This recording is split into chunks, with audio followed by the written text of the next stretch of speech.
Good morning, everyone. I'm Jonathan Drapkin. I'm the president and CEO of Hudson Valley Pattern for Progress. Thanks for coming. Clearly, we have a large turnout this morning, which is good.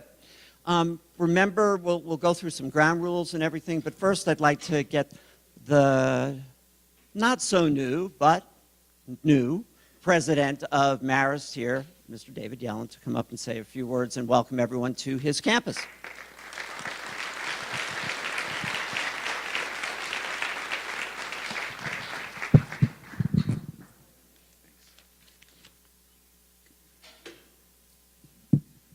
Good morning. Thanks for being here, everyone. Yes, I'm David Yellen. I've been president of Marist for 10 months now. Not quite as long as Dennis in his 37 years, but I'm getting there. And it's a pleasure to welcome you to campus today. This is apparently the fourth year in a row we've hosted this event of Pattern to support across the aisle from Pattern for Progress. And as I've learned since I've been here, Pattern plays a unique role in the Hudson River Valley in that it unites all sectors, business, nonprofit, higher ed, and government to look at issues from a regional perspective. And in doing so, they serve a really valuable service. So I'd like to thank Jonathan and his team for their leadership in bringing us together for today's discussion. I'd also like to welcome back to campus Congressman Sean Patrick Maloney, who just arrived, and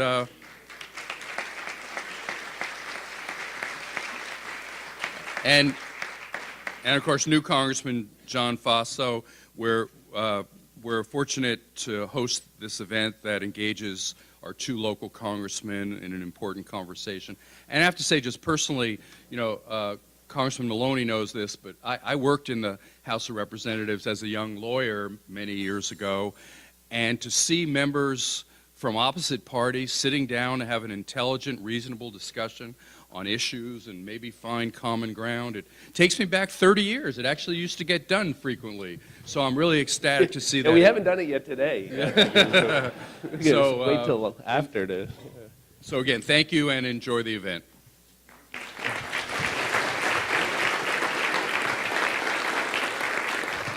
Thank you, David. And if I can, the chairman of Pattern for Progress, Mike Totoro. Good morning, everyone. Good morning, and thank you for coming. This is such a great event for Patterns. We just want to welcome Congressman Faso and Congressman Maloney. It is an important time. Despite what we see on television, it is important that you're here so that you can see actually Republicans and Democrats actually do work together, and this will be further proof of how they are working together. I want to thank everybody for their support of Patterns. It is very much appreciated and very much needed, and want to look forward to your continued support in 2017. Thank you all very much for coming. Awesome. Thanks, Ace.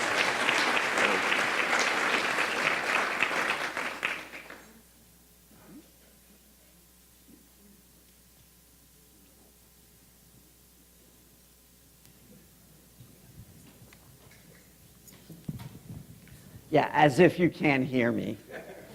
Okay, good morning. So let me first do a couple of thank yous. And I want to thank Marist, of course, and then the Chazen companies, Normet, and Marshall and Sterling for sponsoring today's event. So thank you to them.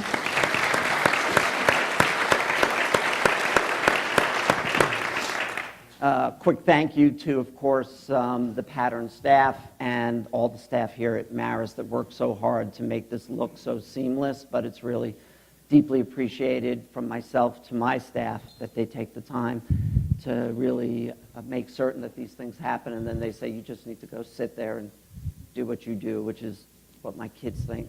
I talk for a living. And then, of course, Marist that does such a great job here. Let me just explain, actually, I want to explain a little bit about the history, then I'm going to ask Stu to go through quick ground rules, but we've got, it's a tight, we know we could do this discussion for hours, but unfortunately, we don't have that, and so we have to do this pretty quickly. So, a couple of years ago, as David referred, we had this notion of trying to get the two congressmen that represent the sort of the upper part of the Hudson Valley, where we had a Democrat and a Republican, to sit together to have a discussion. This is not a debate. It is a discussion. It is an exchange of ideas. it is something that former Congressman Chris Gibson pulled me aside after the first year, and he said to me, you know, Jonathan, I wish this took place in every congressional district. I wish that we had an opportunity to do this and just exchange ideas and just talk to each other. Doesn't mean we agree. Clearly we don't. But more than ever, it is necessary in this country to have this kind of dialogue. And so that's what Pattern was seeking to do when we set the structure for this up. And we called it across the aisle. We did not invent that term, the notion of trying to reach across the aisle and to talk to each other. You know, New York State used to have 45 congressmen. Today we have 27. And so both of them are very important to us. Doesn't mean you have to agree with every position they have, but you have to respect the fact that they put themselves out, they run for office, they're there and willing to say, I represent my district, and that means they get attacked by all sorts of people for not representing that point of view. But I do ask you today to sit here and just for an hour or so respect the fact that they're here and they're willing to be part of the effort to make the Hudson Valley better. So with that, I want to just turn to Stu Shinsky for a second here and just explain how we're going to do Q&A and how we're going to try to involve you as the audience. Good morning, folks. Thank you very much for coming out on just a beautiful day. Just a beautiful day. A few things for you. First off, we are going to alternate who responds first in the spirit of fairness and balance. So as Jonathan asks the questions, each side of the aisle will be able to answer first as they take turns. But this is also about you. These discussions work so well because we like to involve you. So we ask you, on your table, you will see the placards, the vertical placards, and on there are directions on how you can enter your questions to be submitted that we can submit to the congressman. We ask you to tweet your questions to @HVPattern. You can post them on our Facebook page, which is facebook.com/Pattern for Progress. Or, yes, there is a pen and paper. I will be coming around. I'll be coming around and collecting the questions. If you do have a question, just sort of raise it in the air, and I'll come by and get them. What we're going to try to do is pair the questions that come in as best as we can to the topics that we have, but please ask the question that you'd like to ask, and we'll do our best to get to as many of them as we can. So again, please take a second. You can tweet us at HVPattern, facebook.com/Pattern for Progress, post your question. And we also ask you to join us on social media. Please like our Facebook page so you can get regular updates about what Pattern for Progress does. And please follow us on Twitter at HVPattern. You'll be glad you did. Thank you. Thanks, Stu. So here's what'll happen is I've explained to both of the congressman's staff that there is not an opening statement. I don't spend time going through the biographies and everything. You should have that in front of you in the program for today's event. But they will let me know, hey, it's time to stop, which will be somewhere around 10-ish. We'll try to respect it as best we can. And then we will allow them the opportunity to make a closing statement if there's something else that they would like to talk about. So let's just jump right in. And we're very fortunate that both congressmen serve on Transportation and Infrastructure Committee. I believe that's correct. And Pattern just released a report on the state of infrastructure in the Hudson Valley. And so given that you're both there, and given that it just seems that the needs so much outweigh the demand for rebuilding, any thoughts about where we can go or how Washington can help the Hudson Valley with regard to infrastructure?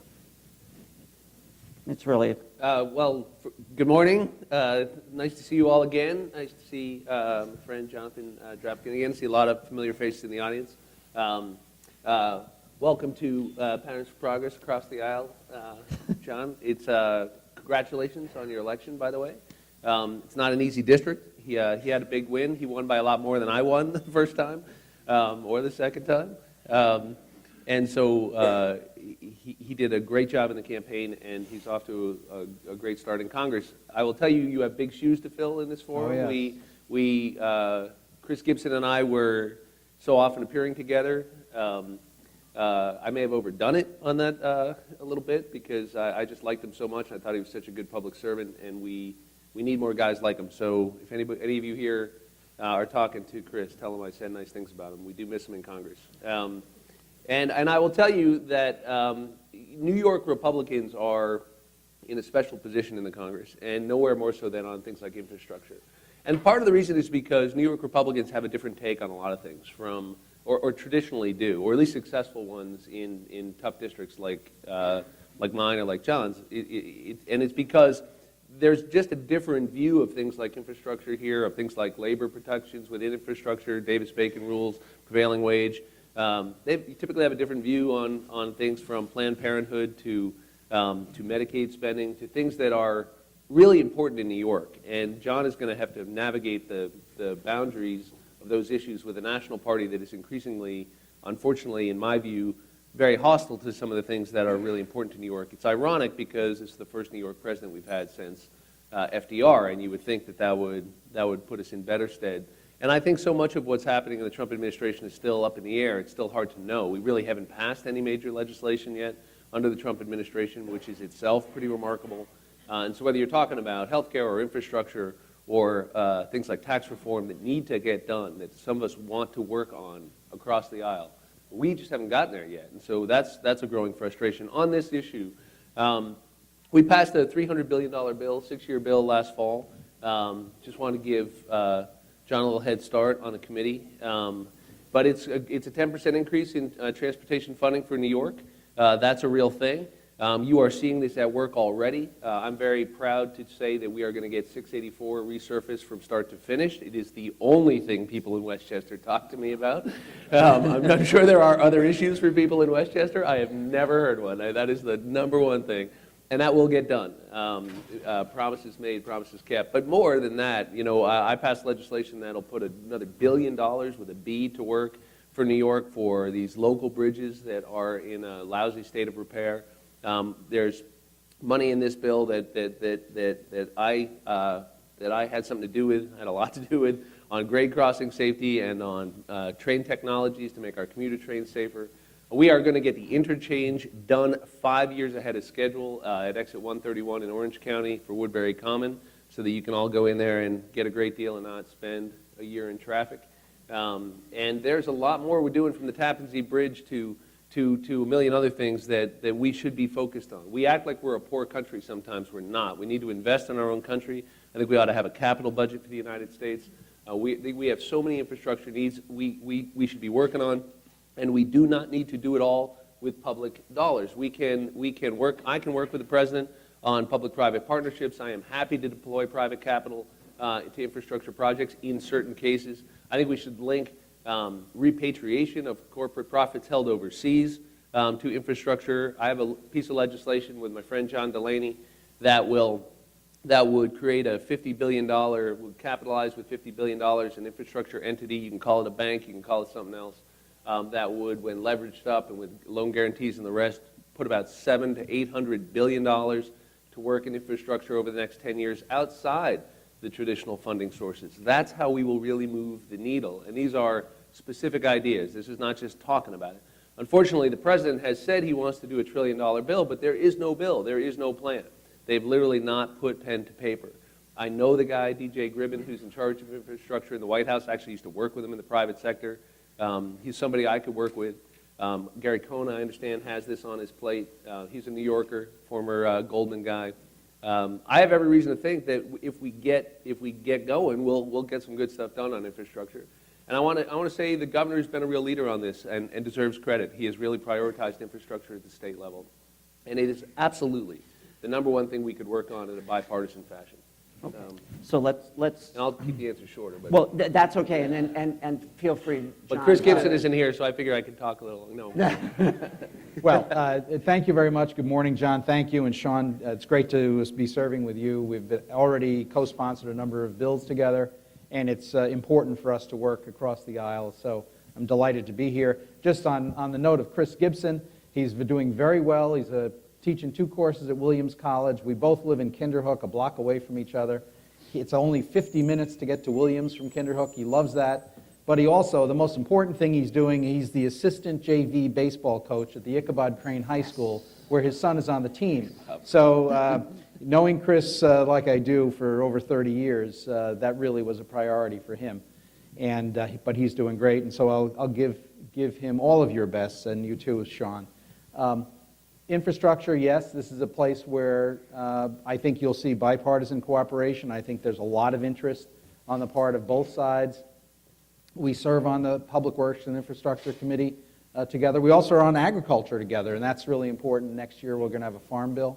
That's going to be really important for the Hudson Valley and the Catskill area that I represent. Private capital is going to be critical to get to fund some of these projects. They do this very frequently in Europe, in Canada, in Australia, and other places around the world. You've got to have a revenue source that's going to be able to repay the investors. That's significant.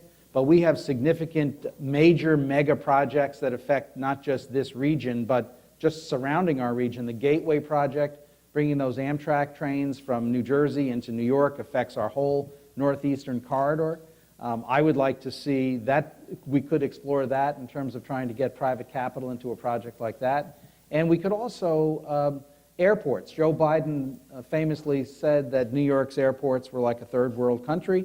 And the reason is because he was right. And many places around the world, they have successfully privatized concessions at airports because you've got a lot of revenue streams that are thrown off at airports that can make that feasible. The key, the ultimate thing in terms of local infrastructure, roads, bridges, water, sewer, the state just adopted a plan over 5 years, $2.5 billion of backdoor borrowing, I would note. They didn't go to the voters for the approval, but be that as it may, the bottom line is that the largest source of pollution into the Hudson River is the combined stormwater and sewage overflows from municipal treatment plants.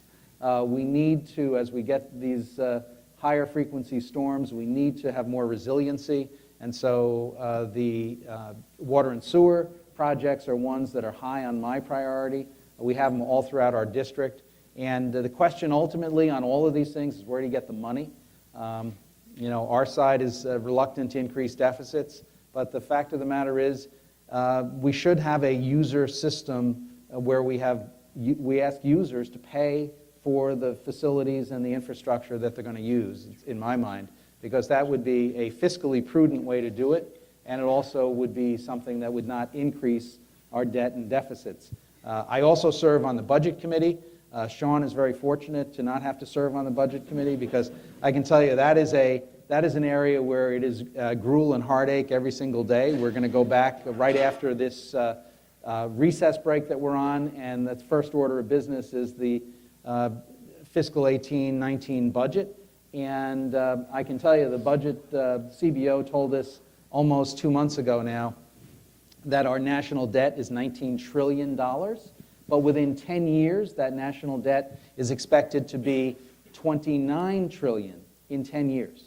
So these are there are real consequences. If interest rates go up by 1%, it's an increase of $160 billion a year in interest payments on our debt. So these are things that we've got to also consider. So that's why when we talk about infrastructure, I'm really also focused on making sure we have stable, sustainable revenue sources to pay for it, because adding more debt on our kids and grandchildren isn't necessarily the most prudent or wise thing for us to do. Perfect. Okay, Stu, over to you, because we found that this is a good way to integrate the audience, and my apologies to both Congressmen. I don't know what comes at me when I go to the audience, and so, Stu? Welcome to my world. All right, we are starting to get some questions on Twitter. We have a question that does relate to infrastructure, but specifically infrastructure funding. The Housing and Urban Development Secretary indicated that housing funding cuts may become part of infrastructure appropriations. What are your thoughts on that? Start with Sean Maloney. Yeah, is that something Ben Carson said? Is that what you're saying? The Secretary said that? It says the HUD Secretary indicated housing funding cuts may become part of infrastructure appropriation. Right. I don't know what Dr. Carson is talking about. I'm not sure he does either. Okay. To be really honest with you, I do think he might be referring to the way we support affordable housing through volume cap and through sort of preferential financing for developers that include a portion of affordable housing in their developments, which is a good approach and it works well. I'm not sure what he's talking about, and I don't know that he speaks for the administration. So I don't want to. Okay. I don't want Okay. to add more confusion to what I Yeah. think is an Understood. off-the-cuff remark. Sure. Okay. I generally don't tweet, and I think it's advisable for most high government officials to resist tweeting. Except here this morning, it's and- okay. And if you asked me to send a question to this forum on Twitter, I wouldn't know how to do it. Okay. My You can Rich do is it at sad. HV Pattern. Okay, Well, back to you, Jonathan. That's better than how I butchered Twitter at the last event. Yes, all of you remember, so yes, I need my kids. So, all right, let's move on. We're in a Okay, college. just for the record, I know how to use Twitter and I know what it is. So you guys can seriously. What the hell's going on here? I would like There my are limits No, to you this can't- get along on stage thing. I'm not Hold gonna on a make- second. Good Lord. I need my, I Not need like my some 19-year-old. exotic thing from, I need Both my congressmen are on 19-year-old, Twitter. But I need my 19-year-old, and I'm going to use this to go right to the next question, which is, shows she is at Ohio State, and she called last night at 11:30, not realizing her father was trying to go to sleep, but wanting to wish me well this morning, which was very nice of her. But that brings me to college debt. And there's no question, some people even refer to it after housing as the next bubble. Your thoughts, so we'll start with you, John. College debt, is there some thoughts about what do we do with it, or it's fine the way it is, or any thoughts about what we do to make college more affordable? Well, I mean, I think that it's interesting to note that the greater availability of student lending has enhanced the increases in student costs at colleges. And I do think that there have been a fair amount of serious literature that has discussed the fact that as we've made greater availability of loans, plus loans to parents, student loans to students, we've seen increases in costs at the college level. So I think that one of the things that I think needs to be done, and I think Marist actually does a pretty good job at this, just a little plug for them, is the colleges need to be able to tell a prospective student and their parents what the costs are and what's your likelihood if you get a degree from us in X, what's the likelihood you're going to find a job? And I think, frankly, this is one of those areas where we basically just cast our net out there, and there's not a lot of forethought in terms of what the likelihood is of successful being able to successfully get a job that's going to allow you to repay. And I do think that we've got to look at some other alternatives. Obviously, there are some student loan forgiveness programs, which I've supported. I've actually introduced legislation with Joe Courtney and a couple of others, Joe Courtney, a Democrat from Connecticut, that would allow young farmers to take advantage of some of the student loan forgiveness going into agriculture. But I also think that we've got to be much more frank in this discussion with people in terms of what are you getting for your money, and what's the likelihood you're going to be able to get a job so that you can repay this debt you're assuming.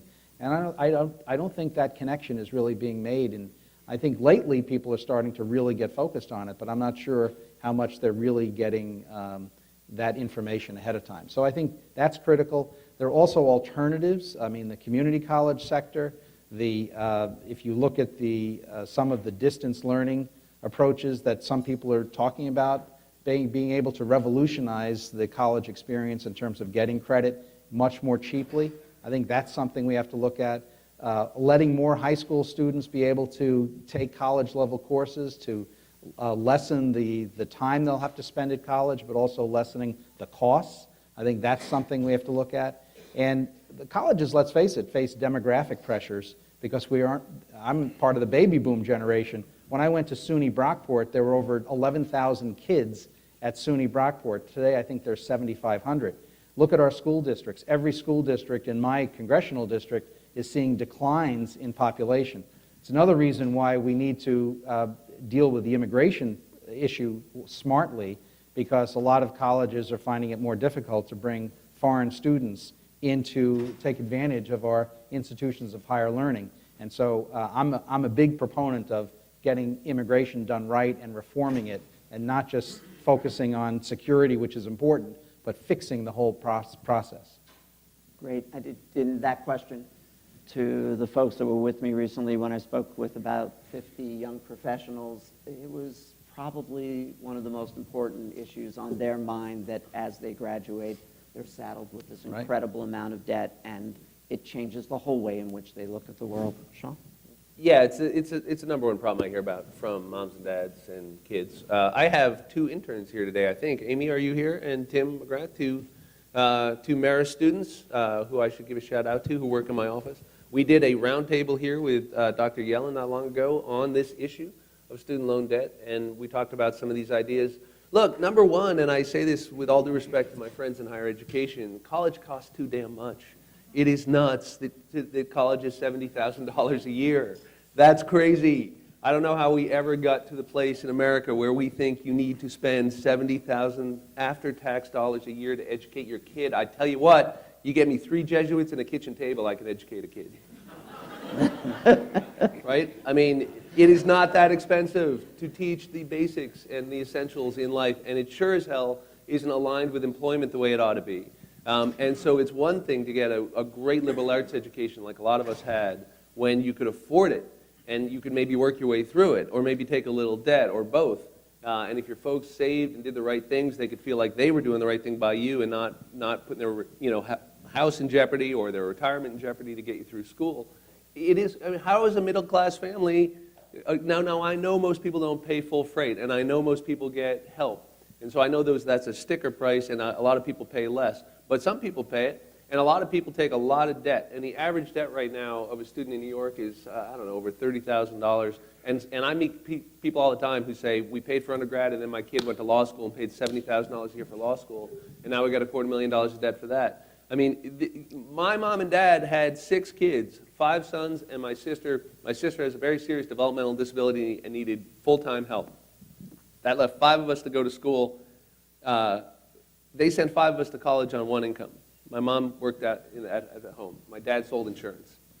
Right? There's not a middle-class family in America today that can send 1 kid to college on 2 incomes. That is wrong, ladies and gentlemen. And we shouldn't talk ourselves into government programs to try to prop up tuition at $70,000 a year, number one. Sorry, that's my rant on that subject. But within the world we live in, yeah, look, we should, number one, we should let every kid refinance their student loans. Nobody should be paying 7, 8, 9, 10% right now. That one thing would help millions of families just finance this, right? And by the way, that's your government that's doing that to you, because we took the privates out of it, and the government is collecting that interest. So it is appalling that we are literally trying to balance the budget to raise some money on the backs of families by charging them out of market interest rates. The whole point of getting the privates out of it was to make it more affordable and to let you capture the savings in your families.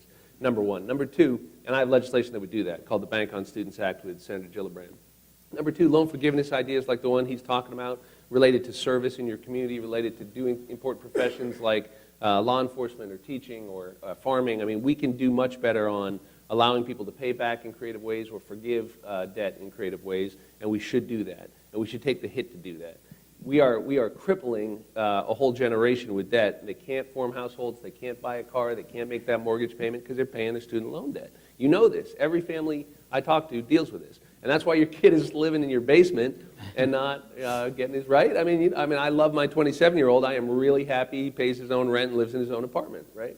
By the way, that's why that one thing in healthcare of letting people keep their kid on their insurance policy is so important to 26, because kids are paying their student loans. You know this. So this is a huge issue for folks. And I agree, Marist does a great job, and so many schools try to work in an imperfect system to try to make these numbers line up. But I think we need to keep sight of the basics on this. And I do think there are ways that we can work our way through it. And some of the proposals out there for free tuition, I think, are problematic. But what you're seeing a response to folks saying, we can't cripple kids with a decision to go to college, because it is now a rational decision to not. or you're going to see a huge shift out of institutions like this one into community college for 2 years, where you get an associate's degree in an affordable way. And I think community colleges are actually going to lead the way on this because they're going to be seen as such a powerful value for what they're giving you. And there's some wisdom in that. And we should realign work, education with work. I don't think there's anything wrong with kids getting an education that allows them to support themselves right away.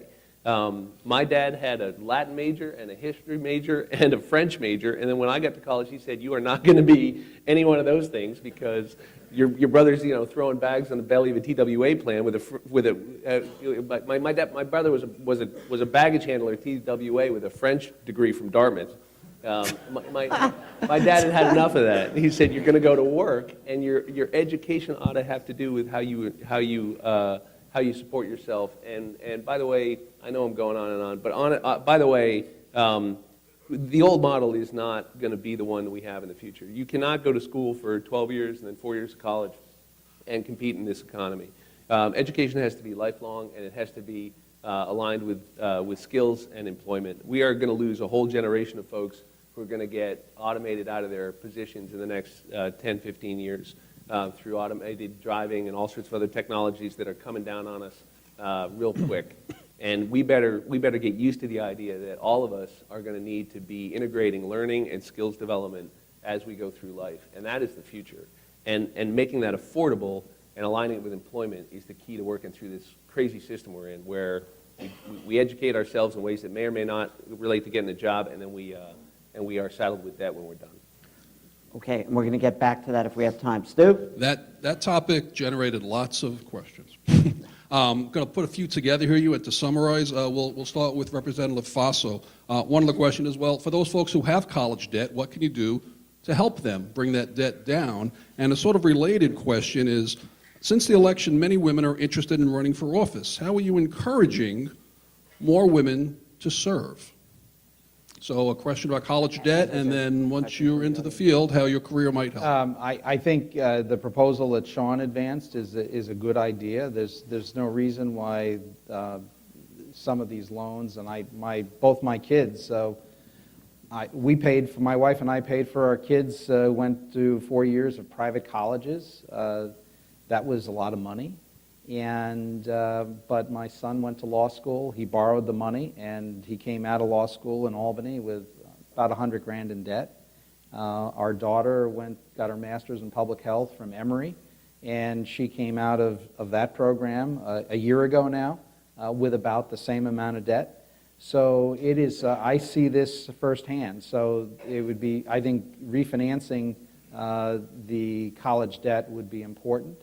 At the same time, I really do believe that we've kind of misled many students and their families as to the likelihood that they're going to get an employment. And the colleges really need to do a much better job, it seems to me, as I said before, in letting people know, full disclosure, transparency, those words we love, those expressions we love in other contexts.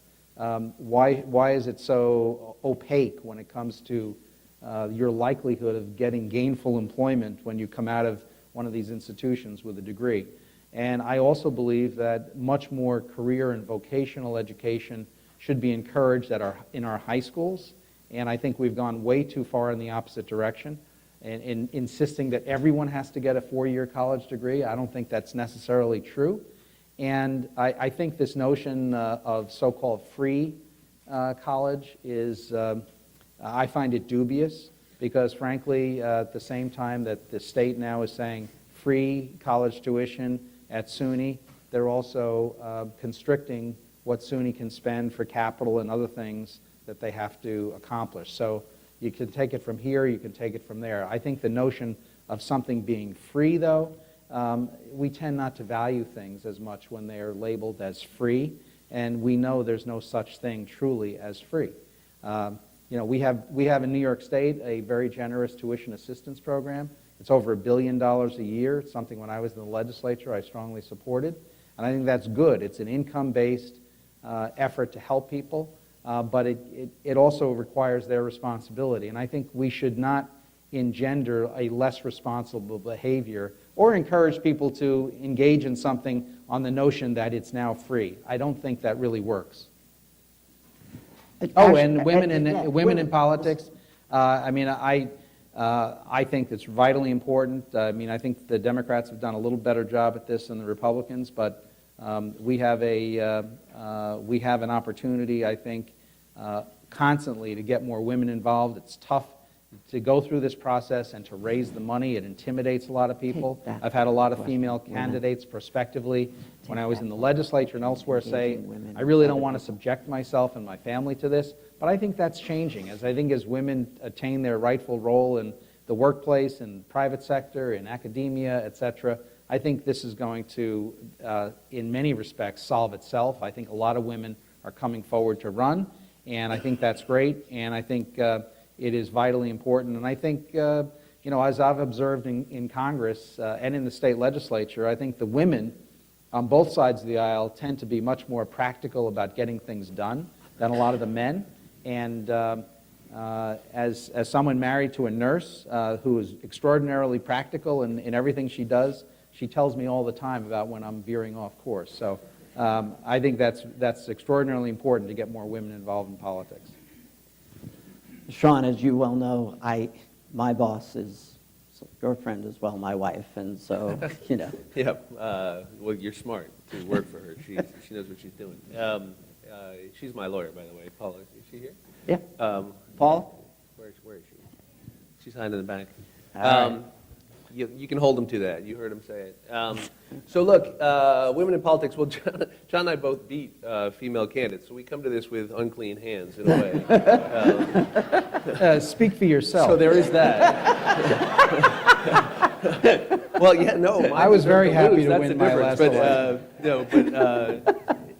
No, come on. I think that well, and I'm tempted to say, you guys keep going after Planned Parenthood, you're going to see a lot of women run for office, and maybe that'll get the message through. But look, we do have a more diverse party. I think we carry some of the difficulties of that. I think because we are sometimes seen as running around trying to make every individual group happy, and we forget to speak more broadly to folks who don't see themselves as part of some discrete group. And yet, I think it's to our credit that we are focused on inclusion and diversity and equality. There are some sort of rubber meets the road issues, I think, that I could tick through that I think are important, particularly to people who are thinking about running for office and whatnot. Look, people should run. Women should run. If you're thinking about running for office, please do. We need you. Don't run for Congress, right? Like right here. You can, but maybe a little north of here. No. But people can run, but there's so many other ways to get involved. And I do think we are a better, stronger Congress when we look like America, when we represent all the people who put food on the table and who get the kids to school and worry about paying the mortgage and how to retire. And I am absolutely in agreement with John that sometimes guys can't get out of our own way, and I think it does help to have other voices in Congress. Okay. Let me go on to the next one, which is the federal budget, and I have to admit, after watching the news last night, I'm a little confused, and hopefully both of you can help me with the threat of a shutdown, and I don't know if that's related to the inability to find a budget or some other issue, but hopefully you can help me. On a micro level, there's a small little program which many of us rely on called CDBG, Community Development Block Grants, and it doesn't matter if you're Democrat, you're Republican, throughout both of your districts. There are small towns, there are small villages, Democrats, Republicans, they use it to rebuild Main Street, they use it to rebuild the firehouse, and yet it was announced that that is on the chopping block. But either if you can speak directly to CDBG, reassure some people in the audience, or if you wish to broaden the question to the federal budget and what you're thinking of doing to bring something back in that budget to the Hudson Valley. John? Well, the Congress last year didn't pass all the appropriations measures, so there's, I think April 28th is the date. I'm anticipating, and there's a negotiation going on bipartisan-wise to enact an omnibus appropriation bill that will carry us through the rest of the fiscal year through September 30th. I fully support it. I don't support a shutdown. And it is the Community Development Block Grant proposal was one the President made in this FY18 budget. This is the budget that's going to start on October 1. I don't support the majority of what he's proposed for the discretionary domestic side of the budget. And actually, I know most of the Democrats don't, and I can tell you most of the Republicans, at least on the Budget Committee, are very concerned about the approach. CDBG, the Community Development Block Grant Program, CDC, NIH, NOAA, EPA, the Peace Corps, the soft power agencies that we use, the NGOs to help project American strength and goodness around the world. As Jim Mattis said a few years ago in another context, he said, if you don't fund the State Department, you got to buy me more bullets. And it's vitally important that the U.S. not leave a void in the world by allowing the Chinese and the Russians and others like the Iranians to fill that void. We must project the goodness of America and the strength of America, and that's very important for us to do that. So I think the bottom line is that I'm very hopeful that we can have a bipartisan agreement to extend the appropriations through the rest of this year. And I'm hopeful that we can get some of these subsidies that are now being argued about in terms of the ACA for the insurers to help fund premiums for people who can't afford their policies right now through the exchanges. That's, to me, is something that's critical to do. And I think that FY18 is going to be tough. As I mentioned, we've got a lot of fiscal problems with our deficit and debt. In our nation. Frankly, Congress has just kicked the can down the road for many years. I really don't want to go down there and practice kicking cans. I want to try to solve this problem. So that's how I look at it. Sean? Yeah, I mean, ask Rob Rollison about CDBG, right? I mean, this is how you're going to revitalize Main Street, Poughkeepsie. And so when Mick Mulvaney comes out, who's the budget director, and says we're going to eliminate that program, which means Meals on Wheels, by the way, and a bunch of other stuff. I mean, they're playing a game. I mean, I don't know how else to say this. They're playing a game, and the game is called, we don't want to touch entitlements yet. We don't know what we're going to do on that. That's where all the money is. The president tells me he wants a big increase in defense budget, so I'm going to put $50 billion on the defense budget. And then without touching entitlements, I got to go to the discretionary domestic budget and find $50 billion. Oh, by the way, I got to pay for a wall, too, because the Mexicans apparently haven't written the check yet. And so that means I got to go in my budget document and find $50 billion plus of cuts in the domestic discretionary budget, which we have been cutting, by the way, every year since 2011 under the Budget Control Act and the whole sequester. And the cupboard's pretty bare there to begin with. Anybody who works in this space knows this. It's about 14% of your total budget. So common sense will tell you you're not going to get very far with cuts there.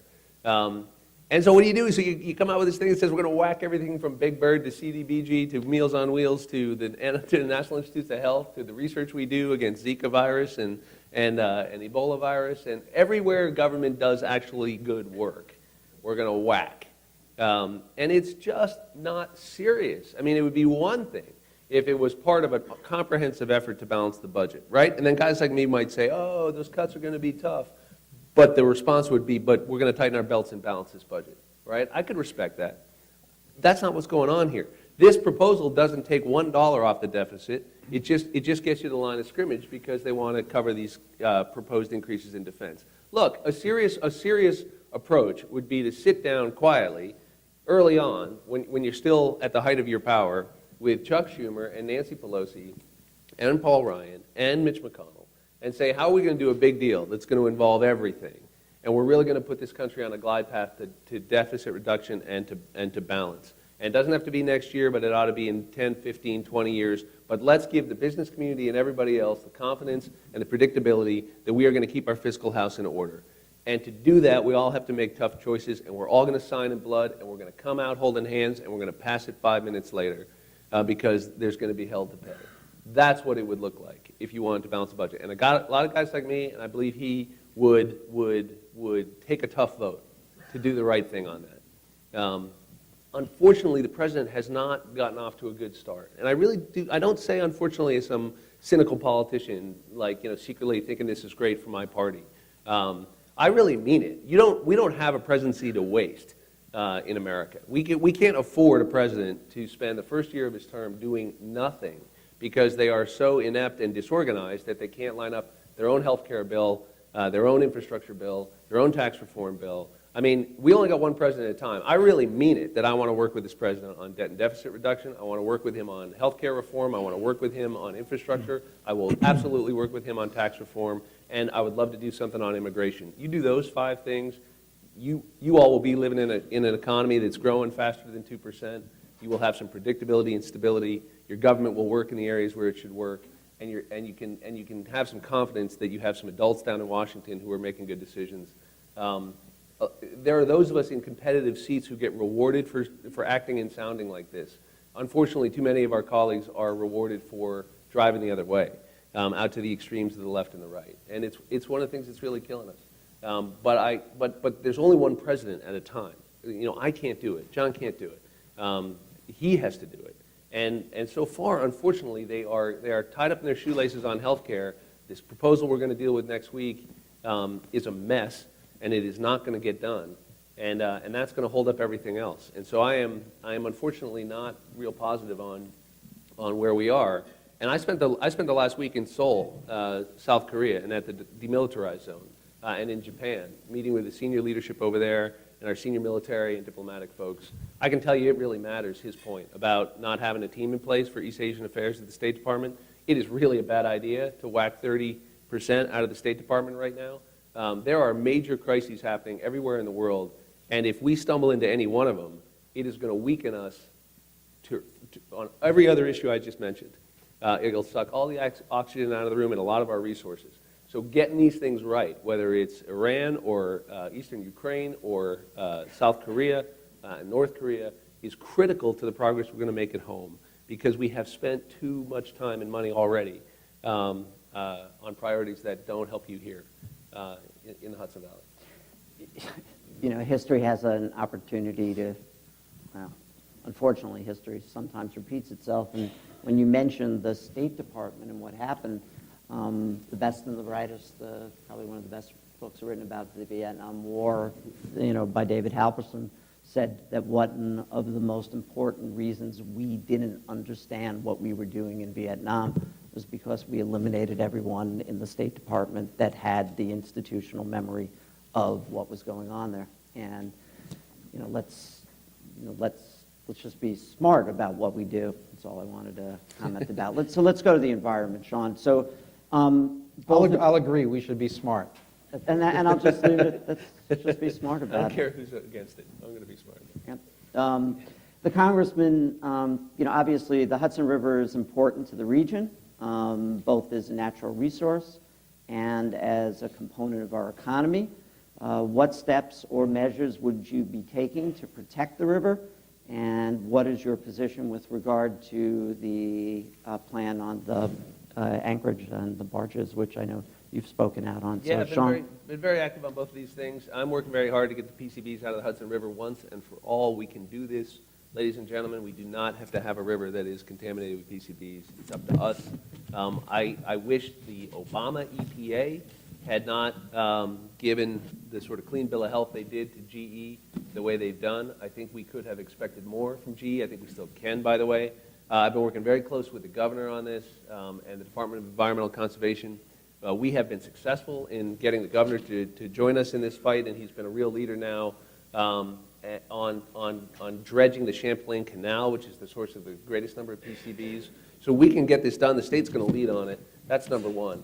The river is a miracle, and it is so critical to all of our economic development and our waterfront development and our tourism industry and recreation and everything else. And it's a sacred trust. We are stewards of this great American river, and we should be the generation that cleans it up. And it's one of the reasons, by the way, that when you hear about them whacking the EPA, just remember, there is a baby in that bathwater. Don't throw out the baby with the bathwater. It is a hell of a lot easier to clean up the Hudson River if you don't put PCBs in the first place. We have spent 40 or 50 years trying to clean up the environmental damage done because we weren't properly monitoring what was going on. So before we go back to that world where we are so in love with just throwing off all the EPA concerns, we start creating these long tail, really expensive and really damaging problems again. We should fund things like the Superfund program and the rest. I have been successful in getting federal dollars to clean up the water in Hopewell Junction. I don't know if anybody here is from Hopewell Junction. There's a terrible Superfund site there. It's called an orphan site. People have spent 10, 15 years with filters in their water. The air in their homes isn't safe to breathe. These are our neighbors who can't drink the water. $30 million from the National Priorities Board. We got done working with Region 2 here at the EPA.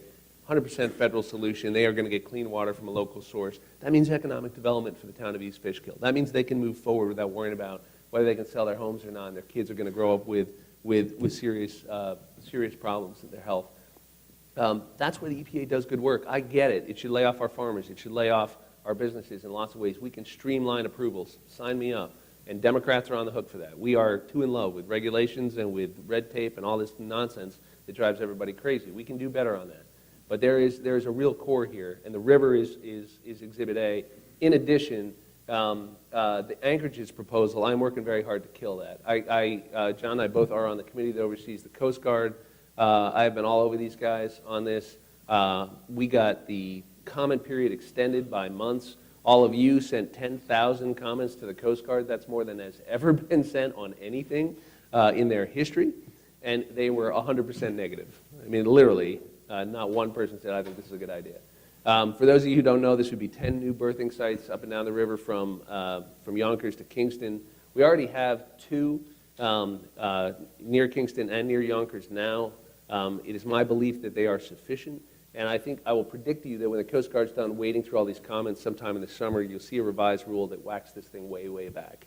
But I would have been more confident in that prediction had there been a Clinton in the White House right now, because we were in discussion about that very actively. But I do think the Coast Guard has gotten the message, and I look forward to working across the aisle on this. This, by the way, is a bipartisan issue. Sue Serino's here, I see, who has legislation on this. I've introduced federal legislation that would make very clear where these types of anchorages can be and cannot be. And spoiler alert, it would rule out large parts of the Hudson River where they're thinking about putting them. And so we are full court pressing this thing, and it has been a bipartisan effort at different layers of government, and I believe we'll be successful. Yeah, I agree. The Anchorage proposal was way too broad, and I think that I've spoken to the Coast Guard as well, and I think that we will see a significant modification of their proposal. Either that or it'll just simply be deep sixed. What I said before about the Hudson in terms of the combined storm sewer and storm water and sewer overflows into the river, that is the major source of pollution in the river today. On the PCBs, I want to see the study, the fish studies that are scheduled to be taking place, and I want to see those evaluations. It was interesting that the governor has become vocal on this as soon as GE decided to move their headquarters to Boston rather than to New York, because he was kind of silent on this matter before that. There's just one of those ironic sets of timings that you sometimes see. John, I'd rather light a candle than curse the darkness. So I do think it's going to be an ongoing issue for us. The Champlain Canal certainly is one that has a lot of concern from a commercial standpoint as well as an environmental standpoint in the northern part of the river. And I think we should, though, wait and see what the fish studies tell us as to the efficacy of the dredging project that EPA had deemed complete, and take it from there. And let the chips fall where they may. If the studies show that we have to dredge more in more places, then so be it. Okay, I want to be mindful of time here, so there's something I want to just clear up here with regard to, I'm a former county manager, and I think that there is a statement that you made, and just correct me if I got it wrong, where maybe it was with regard to Medicaid Okay. to do away with the Okay, so county. one of the single worst mistakes that Nelson Rockefeller ever made as governor, 51 years ago, was when the federal state Medicaid program, not Medicare, Medicaid, health care for the poor and the elderly, when that program was adopted, New York continued its policy of forcing the county governments and New York City to share in the Medicaid costs. Virtually no other state does it the way New York does it. In fact, if you look at where we are today, there's about $9.5 billion spent by local government taxpayers on Medicaid in the entire country. $9.5 billion. $7.2 billion of that 9.5 is in New York State.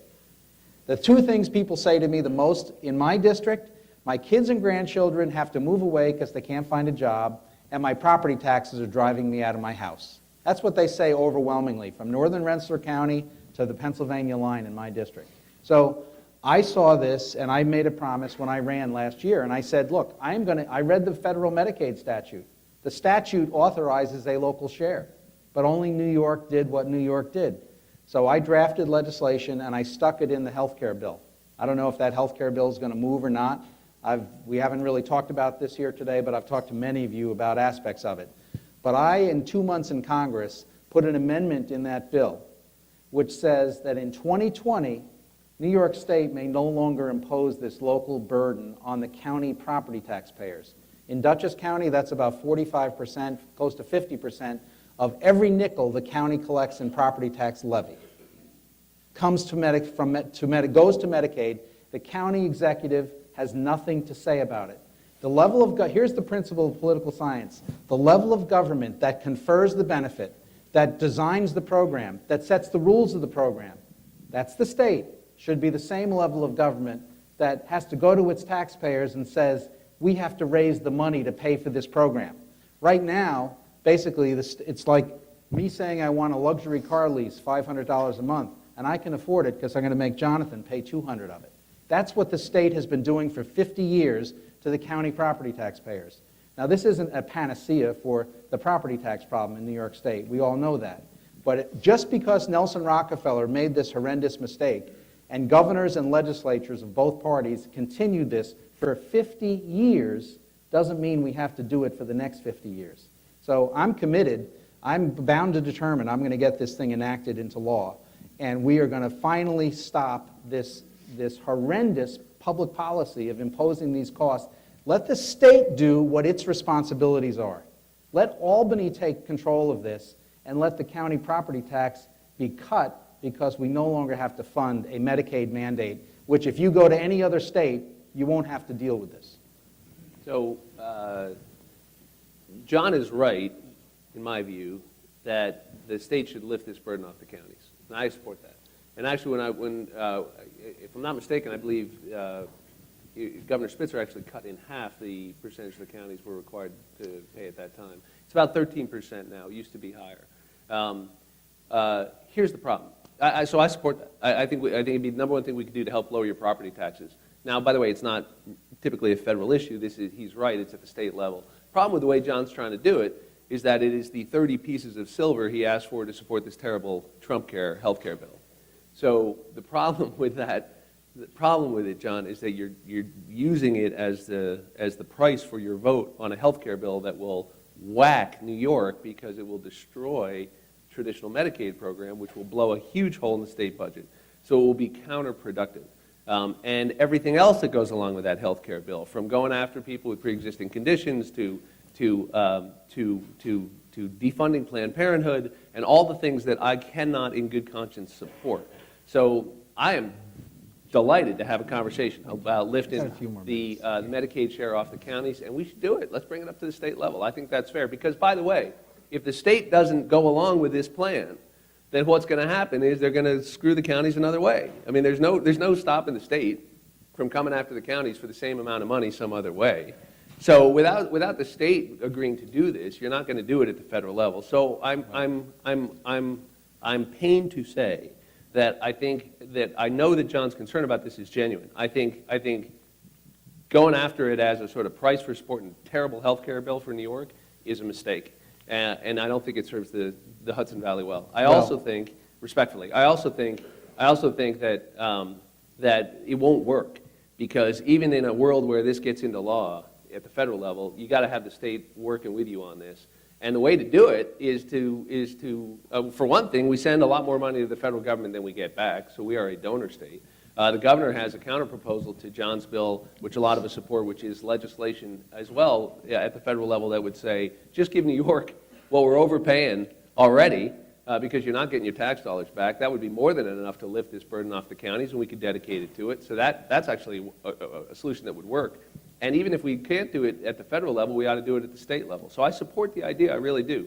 But I would never go along with this terrible health care bill just because they threw that on the pile for me. Well, So I think that's a mistake. I'll take a little privilege there. Sean, it was not 30 pieces of silver. That might have been a little harsh. Sorry. Yeah, it was a little harsh.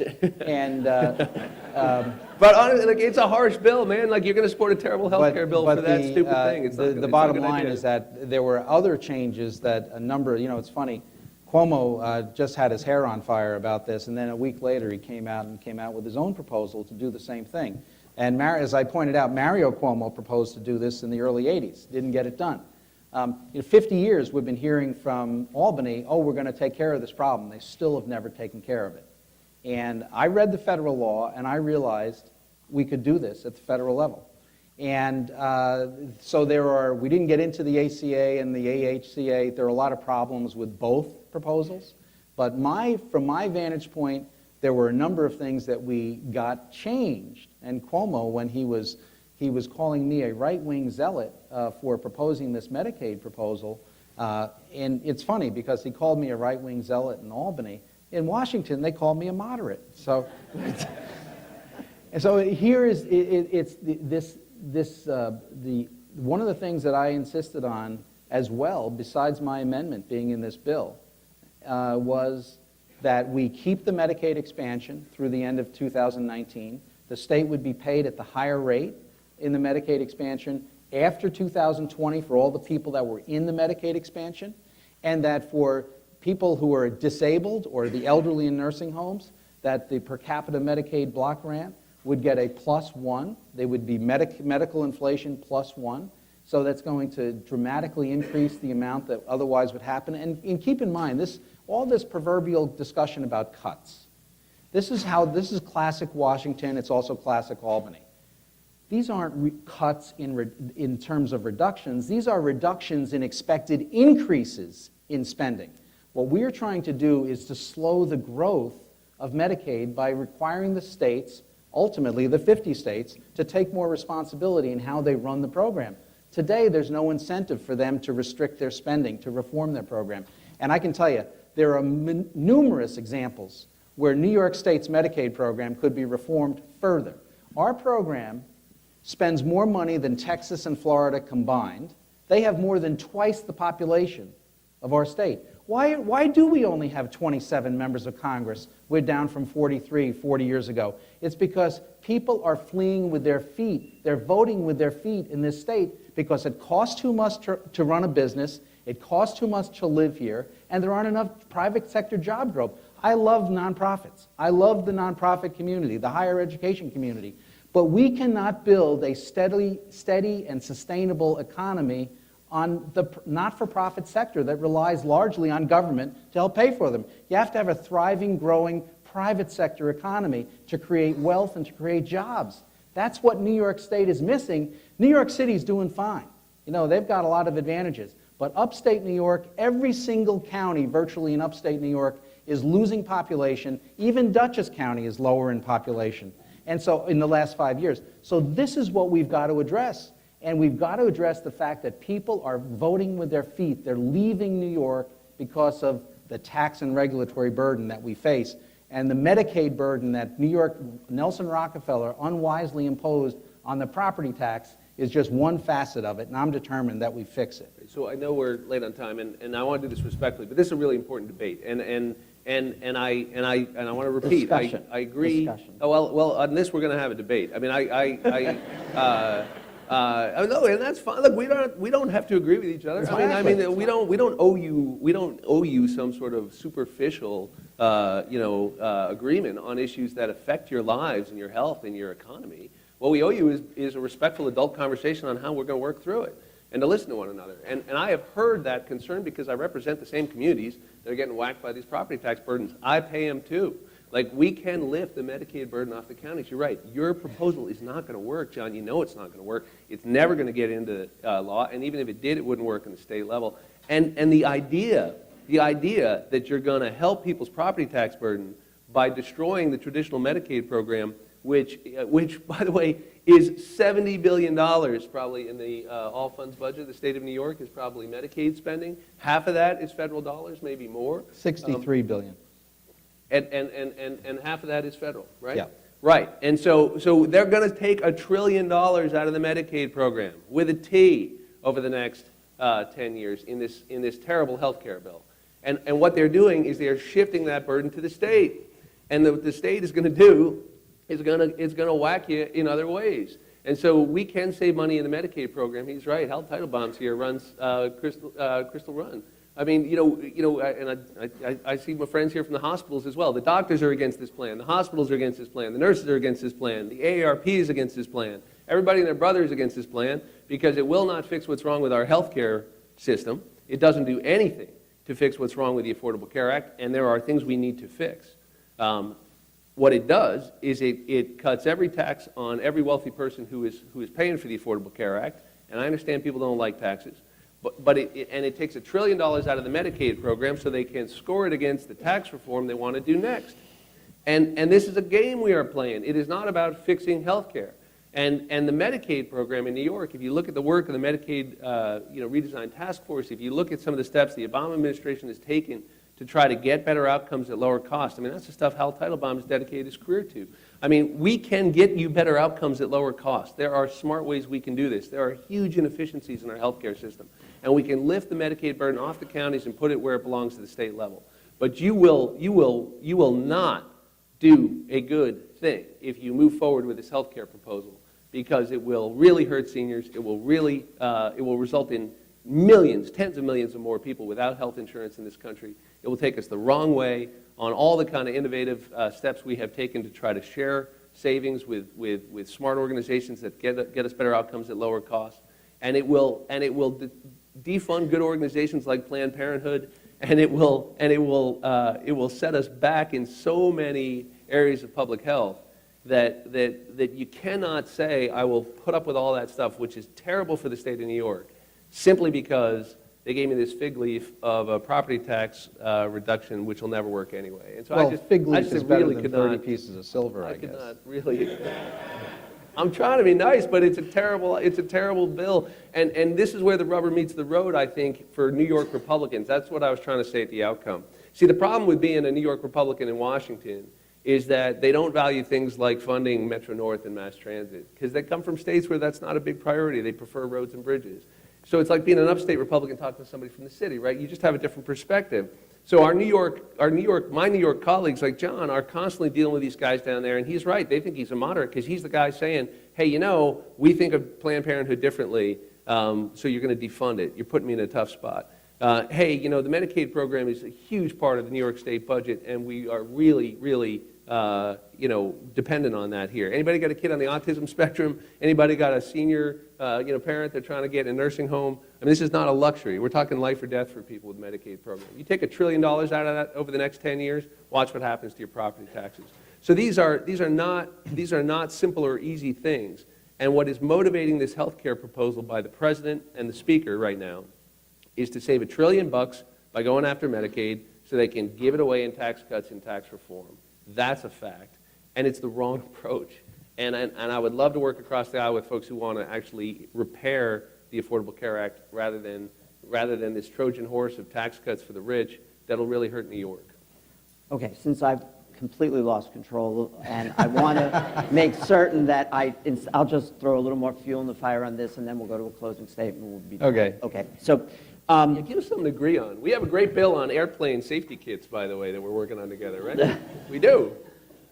Kids who have allergy attacks on airplanes don't have the right equipment. We have a bill on that that'll help. all right. Last night, Speaker Ryan and the President both said they're ready to move forward on the health care bill. And I didn't understand what that meant, but given that, John, you're quite right about, Pattern does a lot of work in demographics. We're not growing upstate.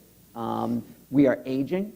The uncertainty of healthcare matters a lot to us in the Hudson Valley.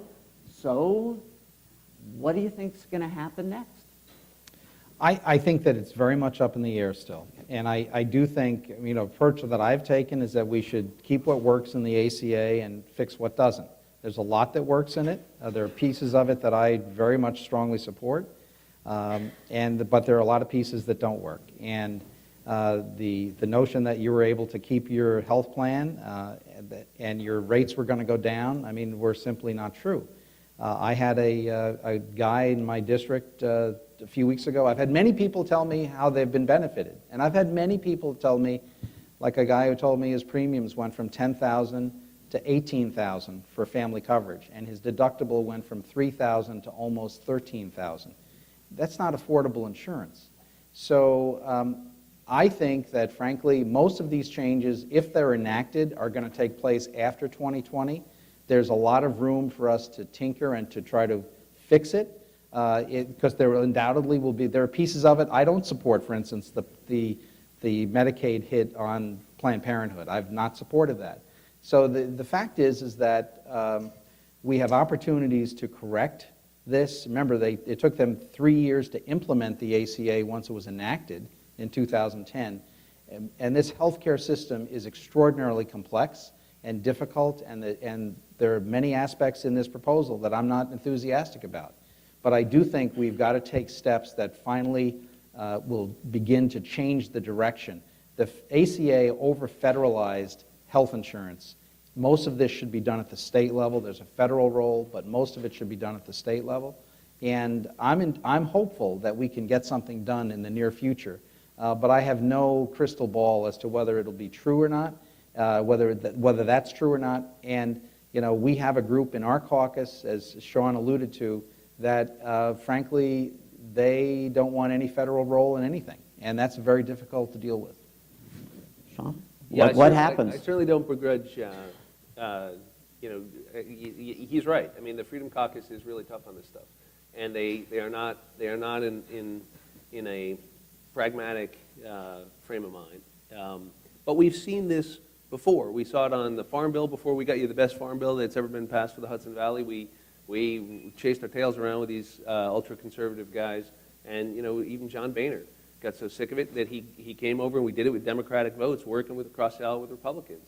That bill, by the way, is going to save $100 billion over its 5-year life.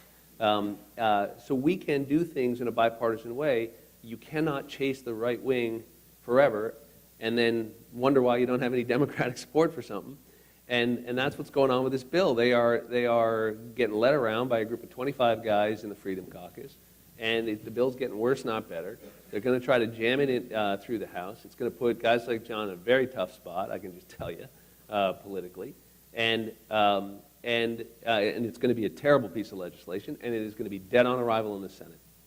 And that is not what we owe you. What we owe you is sitting down like a... It would be really hard on us. Look, Donald Trump won my district. I represent a Donald Trump district. Let's be clear. I'm one of 12 Democrats in the House, 12, who represent a seat that Donald Trump won. So who more than I wants to reach across the aisle and work with this president where we can? But I would love to have an opportunity to do that. And the way to put me in a tough spot politically is to come up with something that makes some sense, to say, hey, the Affordable Care Act has these markets that are not working right in certain places. We need to do something about that. By the way, it's working pretty well in New York. But there are places in the country where it's not. And there's places in the country where we're seeing these other effects that we think are bad for a small business or bad for mom and pops who used to be a small group, now can't be. There are lots of things we can do. I've written some legislation on a bunch of this stuff. But that's the way to bring Democratic support in, is to actually talk about what's wrong in this thing.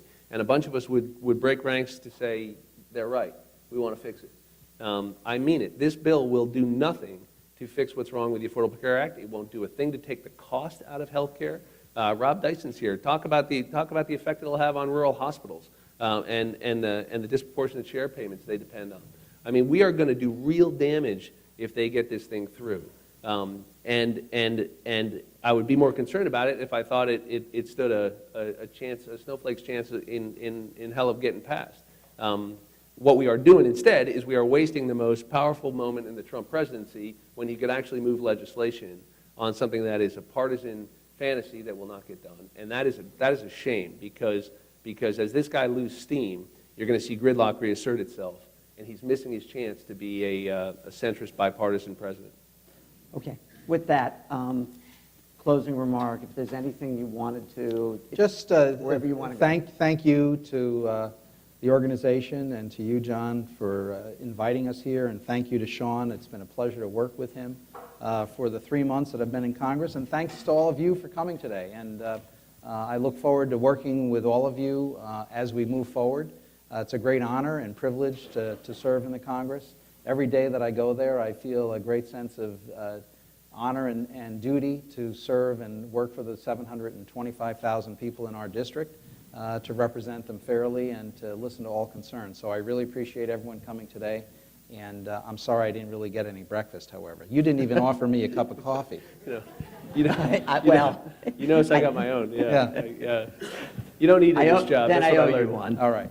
You spend all your time either starving or stuffed in this job. There's no happy. It's true. It's a lot of penne pasta or nothing at all. Sean, anything you want to? Look, thank you to Marist College. Thank you to Patterns for Progress, Jonathan, all of you for taking time out of your morning to listen to us. I like John, and I know I'm being a little tough on him on this healthcare thing. But I will tell you, we can work together on a lot of things. And we are on the right committees for the Hudson Valley, agriculture, and infrastructure. There are absolutely things we're going to work on together if we ever get an infrastructure bill going, which I hope we do, and the farm bill, which is in progress right now. In fact, John and I have been talking about bringing the whole agriculture committee up here to the Hudson Valley together to do a hearing here, so that we can impress on the folks in the ag committee that specialty crops are really important, that the crop insurance has to be reformed for our guys, that we have a lot of issues in the Hudson Valley that aren't traditionally top of list for folks who are worried about big producers of the big crops in the Midwest. That's the kind of thing that we can work on across the aisle together and want to do it. Lyme disease is really important. We should be working on that together. Chris Gibson and I did. There's no reason he and I can't. I promise you that I will continue to focus on things where I can agree with John. We will have these debates in the national things, but I like to tell people I approach Congress the way I approach Thanksgiving dinner. You can go in there and you can pick a fight really easy if you want, right? I mean, it's not hard. Your in-laws are there. Your brother still owes you money. It's really easy, right at the start of Thanksgiving dinner to say, "Hey, Fred, when are you going to pay me back?" And you're off, right? But Congress is the same way. I can go down and find a bunch of things we don't agree on, and we can fight all the time. But there's so much we can do together. It's one of the reasons I've passed 25 pieces of legislation in the 4 years you've given me in Congress. Those are all bipartisan things, focused on infrastructure, focused on our farmers, focused on vets, focused on getting your drinking water cleaner. I want to keep doing that. And so thank you for re-electing me. Thank you for this opportunity, and we'll keep doing it. We'll keep having a conversation as long as you'll host us. Thank you. So, to you.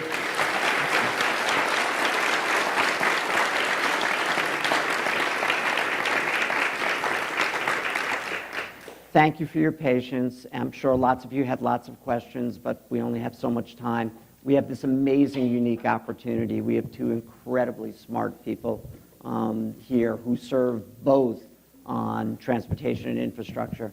They both serve on agriculture. And I think the dialogue is constructive in helping to figure out are the ways they can work together. Thanks for coming. Thank you so much. Hey,